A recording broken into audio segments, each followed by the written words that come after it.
আসসালামু আলাইকুম। সবাই কেমন আছেন?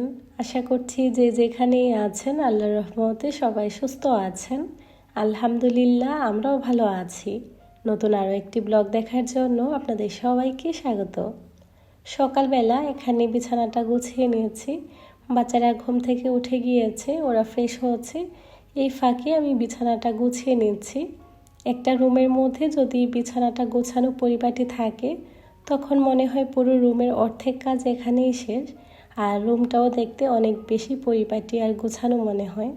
তো প্রতিদিনকার একই কাজ আজ ওটাই করে নিচ্ছি। তারপর যাব নাস্তা বানানোর জন্য। প্রতিদিন নাস্তা বানানোর আগে না হয় নাস্তা বানানোর পর এটা আমার প্রতিদিনকারই কাজ থাকে। প্রতিদিন সকালের দিকে জুনায়েদ যখন স্কুলে চলে যায় তারপর হাতে কিছুটা সময় থাকে, সেই সকালে ঘুম থেকে ওঠা হয়। অনেক দিন দেখা যায় একটু করে ঘুমিয়ে পড়ি, আজ ওটাই করেছি। ঘুম থেকে উঠতে প্রায় 9টার মতো বেজে গিয়েছে। উঠে এই তো বিছানা গুছিয়ে একটু করে ফ্রেশ হয়ে নিয়েছি। এখন যাব সকালে নাস্তা বানানোর জন্য। আজকে নাস্তায় তেমন কিছুই বানাবো না, খুবই হালকা পাতলা, যার কারণে সব কাজ আস্তে ধীরে গুছিয়ে নিচ্ছি। সকালের সময়টাতে ঘুম থেকে উঠলে কাজের অনেকটা বরকত পাওয়া যায়, সেই সাথে সময়েরও অনেকটা বরকত পাওয়া যায়। অল্প সময়ের মধ্যে কাজগুলো গুছিয়ে নেওয়া সম্ভব হয়। প্রতিবারই যখন আমি সংসারের কাজকর্মগুলো গুছাই, নিজের সংসারের কাজকর্মগুলো একটা সময়ের মধ্যে সীমাবদ্ধ রাখার চেষ্টা করি। এতে করে কাজগুলো খুব অল্প সময়ের মধ্যে হয়েও যায়। তাছাড়া এই কাজগুলো যাতে আমি খুব সহজে শেষ করতে পারি, একটা টার্গেট নিয়ে আমি কাজগুলো গুছিয়ে থাকি। এভাবে করে আসলে প্রতিদিনকার কাজকর্ম গুছিয়ে নেওয়া হয়।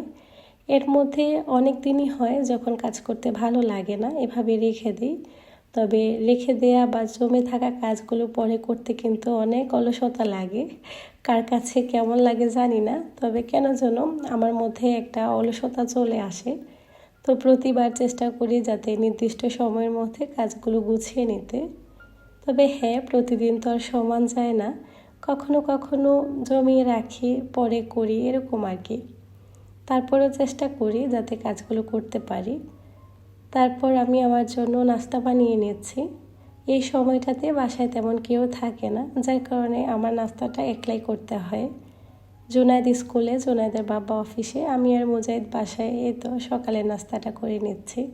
আজকে নাস্তায় তেমন কিছুই বানাইনি। ব্রেড দেখে নিশ্চয়ই বুঝতে পেরেছেন দুনিয়ার সব থেকে সহজ নাস্তাটাই আজকে আমি বানিয়ে নিচ্ছি। ব্রেডগুলোকে হালকা একটু টোস্ট করে নিয়েছি। আগের দিন রাতে স্ট্রবেরির একটু জেলি বানিয়ে রেখেছিলাম, ওটা দিয়েই আমি আমার নাস্তাটা সেরে নেব। আর মুজাহিদের জন্য এখানে একটু ওটস রান্না করে নিচ্ছি। ও কেন যেন এটা একদমই খেতে চায় না, তারপরও মাঝে মধ্যে একটু করে দিই আর কি। এখন আমি ওর খাবারটাও বসিয়ে দিচ্ছি। বাসায় যদি ব্রেড থাকে মনে হয় সকালের নাস্তা টেনশনটা একটু কমে যায়, তাই না? আমার কাছে তো এমনই মনে হয় যে হয়তো ব্রেড টোস্ট করে নেব, না হয় এগ দিয়ে একটু ফ্রাই করে নেব, অথবা এই তো জেলি বা নাটেলা দিয়ে বাচ্চাদের দিয়ে দিব। মানে ওরকম একটা আসলে কাজ করে আর কি। তবে সব সময় তো বাসায় ব্রেড থাকে, পাশাপাশি মাঝে মধ্যে আমার রুটি বা পরোটাও বানানো হয়। দেখতে দেখতে প্রায় রোজাও চলে এসেছে। রমজান মাসের জন্য কম বেশি সবার বাসায় কিন্তু যে যার সাধ্য সামর্থ্য অনুযায়ী কিছুটা হলেও বাজার করে রাখেন, যাতে পুরো রমজান মাস জুড়ে নিশ্চিন্তে কাটাতে পারেন। প্রতিটা পরিবারেই কম বেশি এক একটা মানুষ তার নিজের সংসারের জন্য একটা বাজেট তৈরি করে রাখেন। সবার ক্ষেত্রে এটা সমান নাও হতে পারে, তবে যে যার সাধ্য সামর্থ্য অনুযায়ী টুকটাক রমজান মাসের জন্য তো বাজার করেই থাকেন। আমিও তার ব্যতিক্রম না। বেশ কিছুদিন যাবৎ ভাবছি রোজার জন্য টুকটাক বাজার করে নিয়ে আসব। তবে প্রায় তো মার্কেটে যাওয়া হয়, সব সময় সপ্তাহের জন্য যা যা প্রয়োজন ওগুলোই আনা হয়। তো গতকাল রাতে আমি আর জুনায়েদের বাবা গিয়েছিলাম বাজার করার জন্য। অল্প পরিসরে টুকটাক যেসব বাজার প্রয়োজন ছিল ওগুলোই করে নিয়ে এসেছি। তবে প্রতিটা পরিবারের মধ্যেই নির্দিষ্ট একটা বাজেটের মধ্যে কিন্তু সবাইকে চলতে হয়।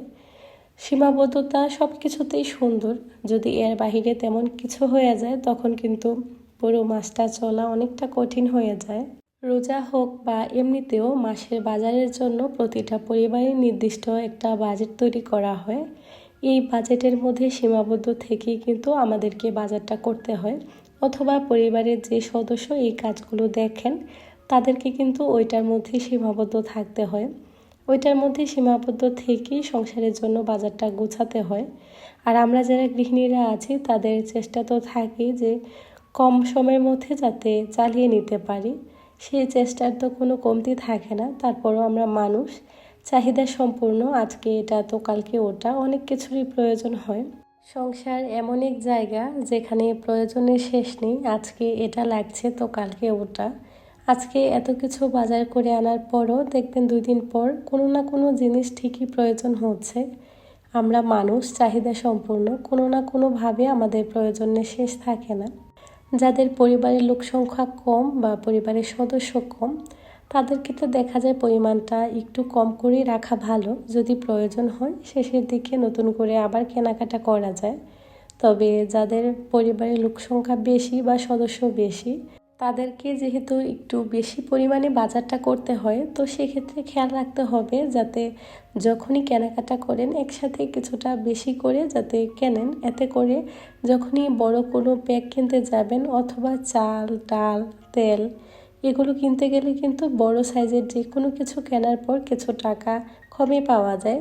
যেমন আমাদের এখানে যখন 5 কেজি অথবা 10 কেজি চাল, আটা বা তেল এগুলো কিনতে গেলে বেশ অনেকটা টাকা কমে কিন্তু কিনতে পারছি। এক্ষেত্রে কিছু টাকা যেমন আয় হচ্ছে, সেই সাথে অল্প টাকার মধ্যে বাজারটা গুছিয়ে নিতে পারছি বা কেনাকাটা করতে পারছি। তো সেক্ষেত্রে আপনারা যখন একসাথে বড় কোনো প্যাকেট কিনবেন, যেমন চাল অথবা আটা বা ডালের, তখন একসাথে বেশ কিছুটা পরিমাণে কিনে নিলে এখানেও কিন্তু অল্প টাকার মধ্যে কিছুটা টাকা কমে বাজারটা করা সম্ভব হয়। তবে জিনিসপত্রের যে পরিমাণের দাম, এগুলো চিন্তা করলে তো আসলে সব কিছুই অসম্ভব হয়ে পড়ে থাকবে। তারপরও নিজের সব কিছুর মধ্যে সীমাবদ্ধ রেখে বাজারটা গুছিয়ে নিতে হয়। রমজানের শুরুতে বাজারে গেলে সবার প্রথমে যে জিনিসটা প্রয়োজন হয় বা যেটার কথা মাথায় আসে সেটা হচ্ছে ট্যাং। আমি এখানে অরেঞ্জ ট্যাং নিয়েছি। আমাদের বাসায় হচ্ছে 2টা পক্ষ, একটা হচ্ছে ম্যাঙ্গো ফ্লেভারের ট্যাং বেশি পছন্দ করে, আরেকটা হচ্ছে অরেঞ্জ। তো অরেঞ্জেরটা এনেছি, ম্যাঙ্গোটা দেখি রোজার আগে আরও একবার যাওয়া হবে ইনশাল্লাহ, তখন হয়তো নিয়ে আসবো আর কি। তো এখন আপাতত এটাই এনেছি। আমার ছেলে আর আমার ম্যাঙ্গো ট্যাং অনেক বেশি পছন্দ। তো প্রতি বছর রমজান এলে যখন ট্যাং কেনার সময় আসে, তখন আমি বরাবরের মতো 2 ধরনের ফ্লেভারই নিয়ে আসি। এই 2টাই সবসময় থাকে, তাছাড়া বাসায় এমনিতেও কম বেশি থাকে। তো এখন যেহেতু একটা এনেছি, পরে আরেকটা নিয়ে আসব। এখানে আরও কিছু বাজার এনেছি। একটা কাস্টার্ড পাউডার এনেছি, 1 প্যাকেট বেসন, এখানে 2 প্যাকেট 2 ধরনের ছোলা ছিল, একটা কালো ছোলা একটা সাদা ছোলা। প্রতি বছর কালো ছোলাটাই বাসায় বেশি খাওয়া হয়, তবে এই বছর ছোট সাইজেরটাই এনেছি। তবে সাদা ছোলাগুলো এবছর অনেকটাই আনা হয়েছে, আগেরও কিছু ছিল, এখন আবার নতুন করে একটা নিয়ে এসেছি। তাছাড়া পুরো বছর জুড়ে কিন্তু এগুলো কম বেশি মাঝে মধ্যে খাওয়া হয়, তো বাসায়ও থাকে। ছোলাগুলোকে কাচের জারের মধ্যে নিয়ে নিচ্ছি। এগুলো যদি গোছানো থাকে বাকি কাজটাও অনেকটা সহজ হয়ে যায়। আর বাজারগুলো আনার পর এভাবেই রেখে দিয়েছিলাম, রান্নাঘরটাও এলোমেলো লাগছিল, তাই এক এক করে রোজার জন্য বাজারটা গুছিয়ে নিচ্ছি। রোজার বাজারটা গোছানো থাকলে মনে হয় এখানে কাজকর্ম কিছুটা সহজ হয়ে যাবে। আর অনেকে বলতে পারেন যে রোজার মাস ইবাদত করার মাস, এটা তো আর খাওয়ার মাস না। দেখবেন কম বেশি আমরা সবাই জানি ইবাদতের পাশাপাশি এ ধরনের কাজগুলো কিন্তু আমাদের প্রয়োজন হয় বা এগুলো আমাদের নিত্যদিনের চাহিদা, যেগুলো গুছিয়ে না করলে কখনো আমাদের কোনো কাজ করা সম্ভব হয়ে ওঠে না। আর যখন একসাথে অনেক কাজ জমে যায় তখন কিন্তু কাজগুলো করতেও ভালো লাগে না। আমরা যারা গৃহিণীরা আছি তারা কিছুটা কাজ আগে থেকে এভাবে গুছিয়ে রাখি, যাতে সামনের সময়গুলো কিছুটা সহজ হয়, কাজগুলো গুছাতেও কম সময় লাগে, যার কারণে আগে থেকে টুকটাক প্রিপারেশন আর কি। বাজারগুলোকে কিছুটা গুছিয়ে এখানে মুরগিটাকে কেটে নিচ্ছি, কারণ আজকে এগুলো দিয়ে বারবিকিউ করবে। যদি আগে থেকে মেরিনেট করে না রাখি তখন কিন্তু খেতে ভালো লাগবে না। আর প্রতিবার যখন মুরগি নিয়ে আসি এভাবে বুকের মাংসটা কেটে আলাদা করে রাখি। সবাই হাড়সহ মাংসগুলোই খায়, পরবর্তীতে তেমন কেউ এগুলো খেতে চায় না। যার কারণে প্রতিবার যখনই মুরগি নিয়ে আসলে আমি বাসায় এভাবে কেটে রেখে দিই, যাতে পরবর্তীতে যে কোনো স্ন্যাক বা যে কোনো খাবার ইজিলি বানিয়ে নিতে পারি। চিকেনটাকে মেরিনেট করার জন্য একটা বোলে দই, সরিষার তেল, তান্দুরি মশলা, সেই সাথে লবণ, সয়া সস, টমেটো সস, এই ধরনের যত মশলা আছে সব কিছু দিয়ে একটা চামচ দিয়ে ভালো করে নেড়ে চেড়ে একটু মিশিয়ে নিচ্ছি। তারপর হাত দিয়ে ভালো করে মশলাটাকে মাখিয়ে নেব। আগে থেকে যেই চিকেনগুলো কেটে ধুয়ে পরিষ্কার করে রেখেছিলাম এগুলোকে এখন মশলাটার মধ্যে দিয়ে দিচ্ছি। মাঝে মধ্যে এভাবে বারবিকিউ করে খেলে কিন্তু বেশ ভালো লাগে। তবে গত শীতে আমাদের তেমন করা হয়নি, এবছর শীতে 3 থেকে 4 বারের মতো করা হয়ে গিয়েছে। আর বাসার সবাইও বেশ পছন্দ করে। এখানেই আমি চিকেনটাকে খুব ভালো করে মেরিনেট করে নিয়েছি। কিছু সময় রেখে দেব যাতে এটা খুব ভালোভাবে মেরিনেট হয়ে যায়। তারপর অন্য সাইডে আমি বাকি কাজগুলো গুছিয়ে নেব। যে বাজারগুলো গোছানো বাকি ছিল এই বাজারগুলো এখন গুছিয়ে নিচ্ছি। অনেকেই বলে থাকেন একটু বুদ্ধি করে বাজারটা করলে কম টাকার মধ্যেই বাজারটা গুছিয়ে নেওয়া সম্ভব হয়। তবে আমার কাছে মনে হয় আসলে প্রয়োজনের তো শেষ নেই। যেটা লাগছে সেটা লাগবেই, কোনো না কোনোভাবে সেটা প্রয়োজনই হবে, আর যাই হোক না কেন। তারপরেও নিজের বাজেটের মধ্যে সীমাবদ্ধ রেখে খরচটা করাই ভালো, যাতে পুরো মাসটা স্বস্তি নিয়ে চলা যায়। তা না হলে মাসের শুরুতে যেরকমই যাক না কেন শেষের দিকে এসে অনেকটা কষ্ট হয়ে যায়। সময়ের সাথে সাথে প্রতিদিনই সংসারে কিছু না কিছুর প্রয়োজন হয়। যেটা প্রয়োজনীয় হোক না কেন সব জিনিসপত্র যদি একটা বাজেটের মধ্যে সীমাবদ্ধ থাকে তখন কিন্তু বাজারটা করা অনেকটা সহজ মনে হয়। আর বাজেটের মধ্যে বাজারটা গুছিয়ে নিলে পুরো মাসটাই কিন্তু সচলভাবে চলা যায়। শেষের দিক হলে তেমন একটা কষ্ট বা অসুবিধা হয়ে যায় না। তো যে কোনো জিনিস কেনাকাটা করার আগে অবশ্যই নির্দিষ্ট বাজেট, সেই সাথে প্রয়োজন কেনা সেটা বিবেচনা করে নেওয়াই ভালো। তখন দেখা যায় পুরো মাস অনায়াসে চলা যায়। তো আমি সবসময় সেটাই করি। তবে এর মধ্যে অনেক কিছুই আছে যেগুলো ভালো লাগে কিনে নেওয়া হয়। তবে আমি সবসময় যেটাই কিনি না কেন দেখি যে এটা আমার বাজেটের মধ্যে হয় কিনা, বা কিছু সময় যেটা খুব বেশি ভালো লেগে যায় যদি বাজেটের বাইরে থাকে এই তো 2-3 মাস পর, না হয় 3-4 মাস পর ভেবে চিন্তে নেই আর কি।